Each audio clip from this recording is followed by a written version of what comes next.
एक तरफ देश में जहां असहिष्णुता का मुद्दा गरमाता जा रहा है, वहीं दूसरी तरफ गृह मंत्री राजनाथ सिंह ने भी संसद में इस मुद्दे को उठाया और इस पर अपनी सफाई पेश की। अध्यक्ष महोदय, सबसे पहले तो मैं आपको धन्यवाद देना चाहता हूं कि आपने मुझे commitment to India's constitution as a part of 125th birth anniversary celebration of doctor B.R. Ambedkar इस विषय पर बोलने की इजाजत दी है। और मैं आपको बधाई देना चाहता हूं कि जो आज इस विषय पर चर्चा प्रारंभ हो रही है, आपका जो ओपनिंग रिमार्क था, मैं यह मानता हूं कि बहुत ही परफेक्ट आपका ओपनिंग रिमार्क था। इसके लिए मैं आपको अपनी तरफ से बधाई देता हूं। अध्यक्ष महोदय, आज 26 नवंबर है। 26 नवंबर को हम संविधान दिवस के रूप में जानते हैं और हम लोगों ने फैसला किया कि इस बार बाबा साहब भीमराव अंबेडकर की 125वें जन्म दिवस के अवसर पर भारत के लोकतंत्र के मंदिर, इस भारत के संसद में एक चर्चा होगी कि डॉक्टर भीमराव जी अंबेडकर की चेयरमैनशिप में जो एक ड्राफ्टिंग कमेटी बनी थी और साथ ही साथ जो भारत की एक संविधान सभा थी, जिसने बहुत विचार करने के बाद एक संविधान का स्वरूप प्रस्तुत किया था, इन सब सारे विषयों पर हम चर्चा करेंगे और फाइनली और अंतिम रूप से जो संविधान बना था, उस संविधान के प्रति हम आज अपनी प्रतिबद्धता को व्यक्त करेंगे। मैं मानता हूं कि बाबा साहब भीमराव अंबेडकर भारतीय संविधान के एक शिल्पी थे। इसमें कहीं दो मत नहीं है।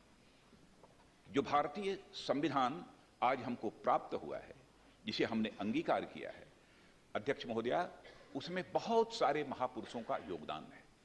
मैं तो यह कहना चाहूंगा कि डॉक्टर राजेंद्र प्रसाद जी की चेयरमैनशिप में जो संविधान सभा ने अपनी भूमिका निभाई है, उसकी जितनी भी सराहना की जाए वह कम है। इसलिए आज इस संविधान की रचना में जिन लोगों ने भी अपनी एक महत्वपूर्ण भूमिका का निर्वाह किया है, उन सबके प्रति हृदय से श्रद्धा एवं सम्मान की मैं अभिव्यक्ति करता हूं अध्यक्ष महोदया।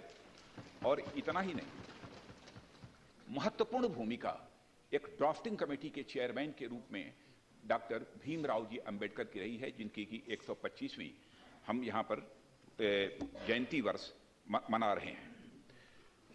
और मैं समझता हूं कि इस अवसर पर जब हम उनकी 125वीं जयंती वर्ष मना रहे हैं और इस विषय पर चर्चा कर रहे हैं कि जो भारत का संविधान है, उसके प्रति हमारी प्रतिबद्धता कैसी रही है, आगे कैसी रहनी चाहिए, इसकी हम चर्चा करेंगे।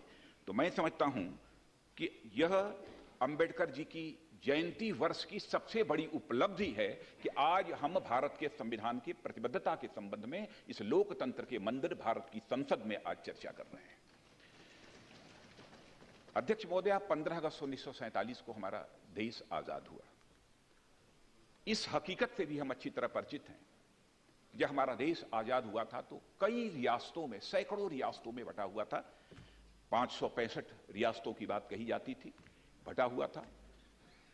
देश और दुनिया के लोग यह मानने को तैयार नहीं थे कि भारत तो आजाद हो गया है, लेकिन इतनी रियासतों में बटा हुआ है भारत, इतने जात, इतने पंथ, इतने मजहब, इतने धर्म के मानने वाले लोग हैं।